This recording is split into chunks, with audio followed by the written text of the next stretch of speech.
দেশে প্রথমবারের মতো নতুন প্রকারের মাদক এনডিএমবি এর বিরাট চালান জব্দ করেছে মাদকদ্রব্য নিয়ন্ত্রণ অধিদপ্তর ভ্যাপ বা ই-সিগারেটের মাধ্যমে গোপনে এই মাদক সরবরাহ করা হতো বলে জানায় সংস্থাটি।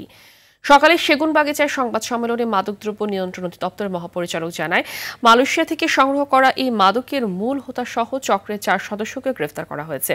চক্রটি ফেসবুক ও হোয়াটসঅ্যাপে গ্রুপের মাধ্যমে বিক্রি করছিল এটি।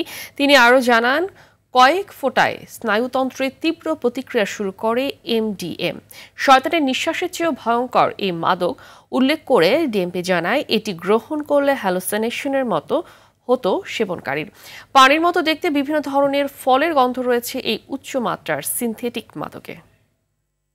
তবে এটার যে এখন দেখা যাচ্ছে যে অবস্থা এমডিএ গ্রুপের, সেখানে আমরা এটাকে ক শ্রেণীভুক্ত করব, কারণ এটা দেশের জন্য খুবই ক্ষতিকর এবং এই সিনথেটিক ড্রাগ মানুষকে ভেতর থেকে শেষ করে দেয়।